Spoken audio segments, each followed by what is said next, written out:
anglais si rëy dee ko tekki yow tamit nag. ñun ñëpp dégguñu anglais muy. day dégg anglais yow États-Unis nga jógee. def na séjour foofu. noonu la def.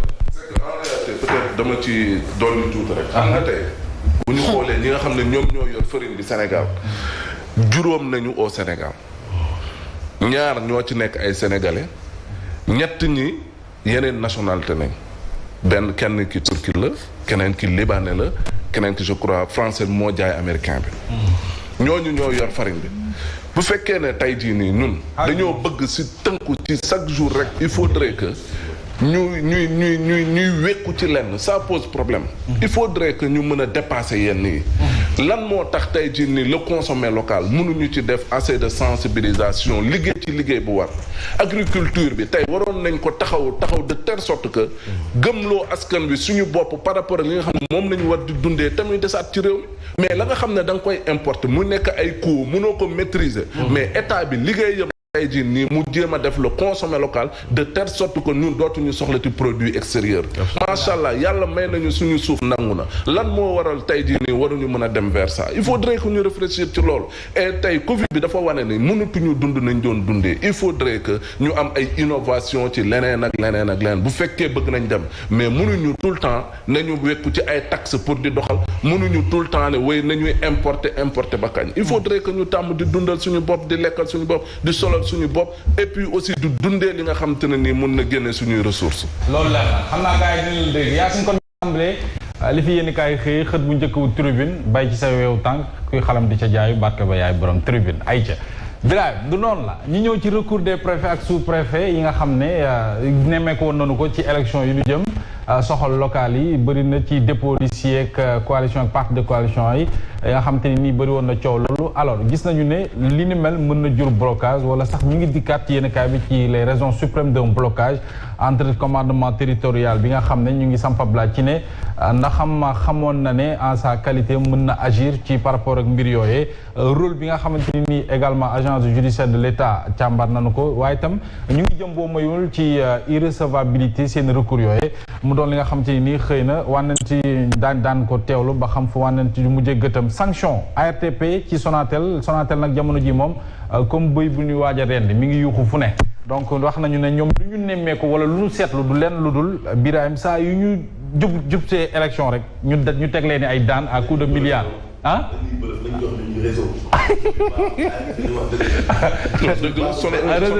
c'est du n'importe quoi c'est vrai quoi. kon sanction bi daa war a dal. non dafa gën a dal. ñoom élection lan wax de. waaye ban élection. kon nañu fay. xaaral wax loolu kon amende bi xam naa daa sap ay milliards la moo taxit ñoom ñu tënku.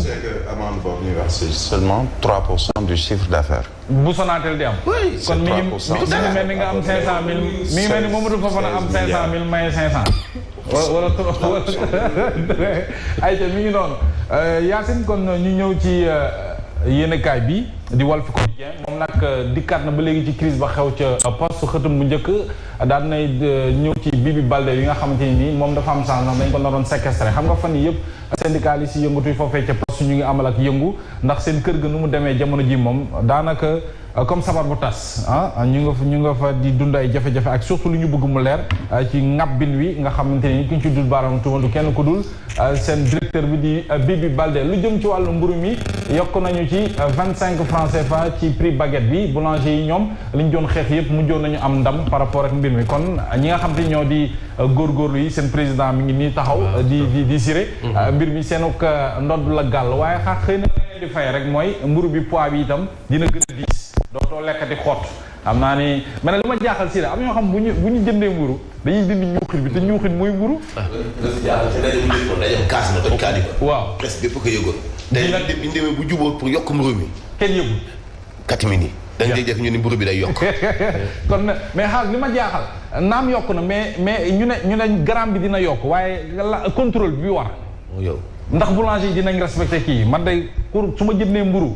respecté ñu gramme ma dem boole ma jël miisu mburu bi yóbbu ko ci ministre du commerce kon mi ngi noonu sénégalais yi itam ñu ngi dund lu jëm ci jafe-jafe mburu mi alors mi ngi noonu Vox Populi xëtam bu njëkk itam dikkaat na ci jeexitalu ko yokkute mburu mi la ak wala yokkute farine bi ci mburu mi waaye mburu mi itam leen rek lañ ci nemmeeku mooy prix baguette bi yokku na 150 jëm 175 kon état bu Sénégal daal ak ñi nga xam te ñoo di acteurs yi yëngatu ci wàllu boulanger kon trouvé nañu consensus askan wi ñoom ñooy contribuer daanaka ci njëgu mburu boobee Vox Populi ñëwaat na ci yeneen ci ay kàddu porte-parole xalif général des Mourides Serigne Bassirou Mbacké Abdoul Khadre di waxtaan ak waat encore une fois murit yi ci ñu baxeel bu baax a baax Serigne bi Serigne Touba Cheikh Ahmadou Bamba Khadim Rassoul ne bu ñu ko jëndee politiciens yi nga xam ne xëy na bu ñu koy tudd wala bu ñuy def seeni mbir di ci dugal Serigne bi seenu intérêt képp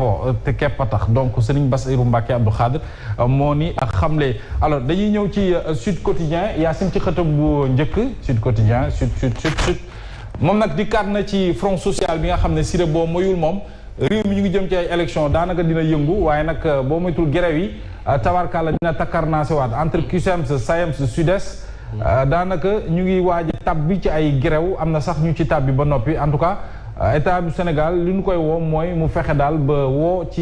jàngalekat yi waxtaan ak ñoom ci jafe-jafe yi nga xam ne ñu koy am ci l'école bi Sud Quotidien dikkaat na itam ci violence yi nga xam ne ñu ngi koy artu GRADEC moom mi ngi ci def liggéey bu am solo mi ngi ci am ak ndaje ak waxtaan ak yi ni mel ngir xool ak acteurs yi naka la ñu mën a demee ci ay élection ci jàmm du am benn violence ndax nii mu jugtee moom période pré-campagne rek ñuy dégg ay échauffourées un peu partout loolu dafay xaw a doy waar loolu kon nanu ci bàyyi xel bu baax a baax alors réew mi quotidien xëtam bu njëkk Yacine dafa dikk ci embouteillage yu nga xam ne Dakar moom pour daw fi problème la am na ñoo xam te dañuy rabaatu ci ay moto cag-cag yi moom loolu tax mu dox léegi transport cag-cag parce que da ngay jógee fu sore bëgg ñëw Dakar embouteillage bi tëla donc embouteillage bi Dakar mi ngi étouffé carrément yi bari na te ñu ci bari amaguñu te loolu it wax dëgg yàlla foog ñu àndi ci ak jooyanti ndax Sénégal dem beeg dëkk bi gën a mën a ñoŋ booy faral dégg économiste yi ñu ne boo bëggee koom-koom bu gaaw wala koom-koom bu suqaliku foofu dem beeg dëkk bi Birahim di fluide et puis ma jox la ci benn exemple waaw soo jógee Almadies bëgg a ñëw secteur yi ay foire affaire yooyu benn yoon rek nga mën a jaar benn kese mooy yoon bi jaar ancien aéroport bi ñëw dugg si et d'ailleurs loolu mooy problème mu Dakar dafa manqué ay yoon yu ndaw secondaire yoo xam ne yow tey jii doo jël ay tallal c'est-à-dire que le problème Dakar mooy ni ñu bindee kii mooy souvent ay ligne directe la ay tallal la ba nga xam ne benn point amee travaux day répercuter sur tout le système. Absolument. Et d'ailleurs loolu moo taxoon bokk na ci combat bi ñu doon xeex fële mooy fi ancien aéroport bi nekkoon mais ngir yàlla gars yi nañ fa xàll benn tali léegi man su ma bëggatee demee ci zone boobu soxla wu ma jógee foofu ñëw ba aéroport dem ça veut dire que man à partir de foofu mën naa génn jël ancien port bi dem ay Sicap génn école normale génn université loolu mooy dëkk mais dañuy dem construire ko ay kër léegi finalement benn bouchon mooy am yow boo jógee fële gis ngeen file indien yi muy dem parce que Dakar amul ay jàdd yu sew ay tàllal rek lay am te tàllal fu mu am moom fu benn bouchon rek mooy travaux yi ñuy def nii BTR xam nga ñu ngi koy defee côté Liberté 6 mais ça se répercute ba ci Almadies c'est parce que configuration bi baaxut dégg naa dëgg Siré loolu lu am solo la xam naa kilifa yaa ngi lay déglu ñu ñëw ci l'info yéenekaay xëtam bu njëkk Yacine dikkaat na ci sénégalais yi nga xam ne ba léegi ñenn ñi bokk bëgguñu ñàkku donc lu toll ci ñeenti téeméeri junni ci ay dose jamono ji mi ngi jëm ci yàqu donc loolu itam lu doy waar la ñàkku gi itam faw ñu bàyyi ci xel ndax mbas mi di Covid 19 mi ngi fi ba léegi alors damay ñëw ci les échos ak xëtu doy waar wi mel ni lu jëm ci ñi nga xam ne dañuy tux ñoll muy yàmbaake yi ne mel ci jàmm gën si kàmbaaw lu doy waar policiers yi ñoo waroon dàq ji ñooñee waaye ñooñee ñoo doon dàq ji policiers yi xaaj loolu nag jaaxal na ma de des policiers poursuivis et attaqués par des malfrats tuxatu yàmbaay ca jàmm gën moom nag moom kon de yow policiers yi war a dàq ji tuxatu yàmbaay di leen dàqee waaye xaal en sous nom de moomu jaaxal bu dee loolu la de c'est le monde à l'envers ma nettali la sama ba xam nga Casamance laa nekkoon ba may ñibbi sama benn grand mais booy ñëw inaa leen ma affaire yi waaye ba may ñëw ma dil ko affaire yi. xam nga comme gars yi moom bu Gambie bi nañ gën a tàmm. tàmm ñu bële. ba mu ko joxee ñu ñëw xëy suba mu ñëw daf ma poñe ma ci mbedd ne ba yow lan nga ma jox démb man nga affaire bi ma laaj mu ne bu ma ko joxatee du ma sa borom. sinon matul gars yi jël si na nag lii quotidien aussi prix du pain di kaat na ci en tout cas xët yëpp booy xool ci la ñuy ñëw Yacine wàllu mburu mi nag faw ñu daal di ci des bu baax a baax ndax gis nañu ne justement Sénégal ni ko Sira waxee mburu la ñu gën a taamu da ngay gis sax bu manqué Mamadou Fofana biir boulangerie yi dañuy rang ba ci tali bi loolu nag man xaw ma kan moo nu tooñ ba moo ñaala ñu mburu te cere jaa ngi fi xaaj fonde gaa ngi fi xaaj yu mel noonu non mais c'est ñu mburu rek moo amoon ay projet yoo xam ni daf ko dëggalul bu ko dëggaloon nag ni boulangerie bi fi nekk dañuy yeew ci batt dañu amoon ay petite boulangerie yoo xam ni DER moo ko waroon financé ak yeneen regroupement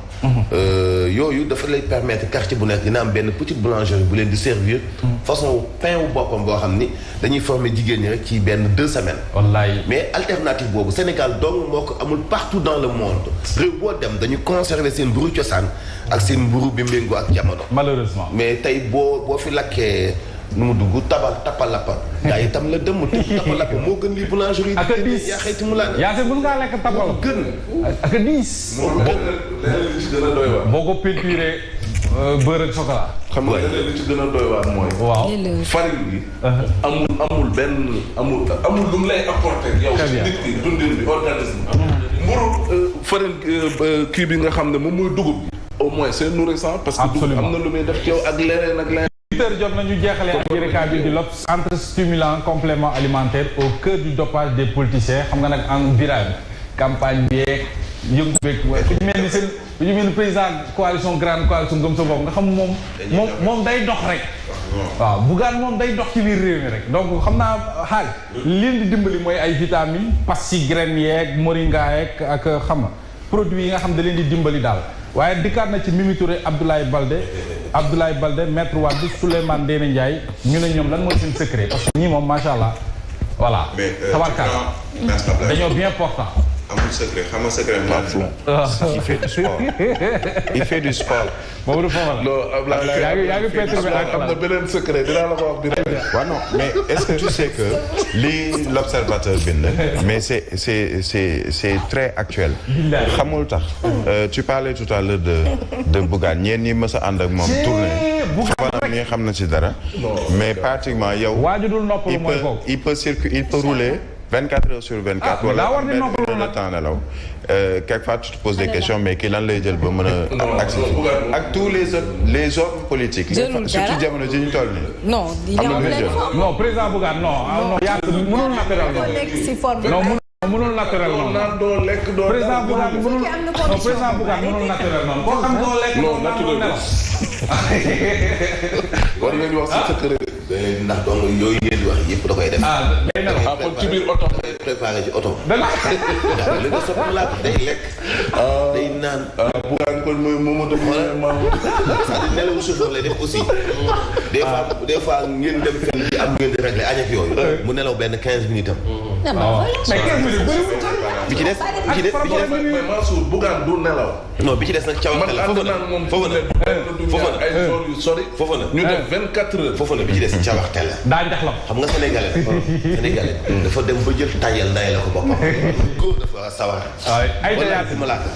li moo gënoon a fës si li fi yéen kaay xëy ci kanam daan ko faram-fàccee bu xibaar yi buur yi ak Mantoulaye Ndoye borom bi. ok ñu ngi lay jaajëfal bu baax a baax Mouhamed aywa ñëwal faram-fàccee xibaar yi ànd see Hadj Mansour. Biray Diadji Touré sur ce. waaw sur ce xam naa ba suba ma nuyu Mansour ba pare di ko remercier ci rectificatif bi ma defal. bu 27 millions. ah waaw 277 millions. merci grand. dëgg la nit dafay juum. ça arrive à tout le monde. allez Mamadou ba suba ak jàmm incha allah. mais nag banque bi dañuy arnaqué de.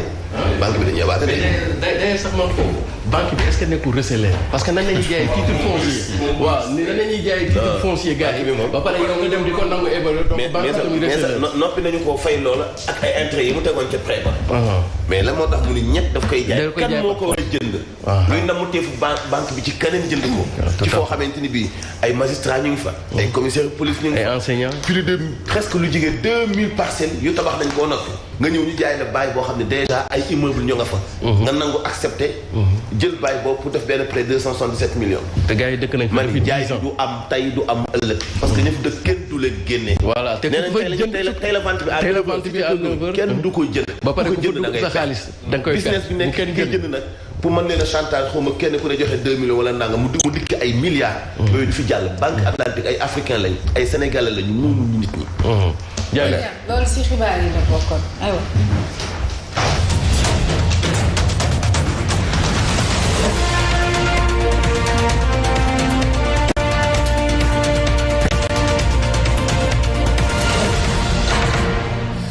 Zik FM Sen TV juróom-ñetti waxtu asalaamaaleykum kilo poids ba day jógee ci 190 grammes dem ci 200 grammes mburu bi nee nañu fukki grammes doo nga ci yokk fukki grammes nag daanaka boo ko ëffee mu naaw 5 kilomètres diisul waaye teewul dinañ ci yokk loo xam ne boo ko ëffee du naaw muy 25 francs ndax day diis mburu ma yokk na kon fanweer jógee na fanweer dem fanweer rek juróom xibaar bu naqadi ci njaay nii en tout cas bu ñu ko wanaasoo moom gars yi ëllëg ñu yokk leneen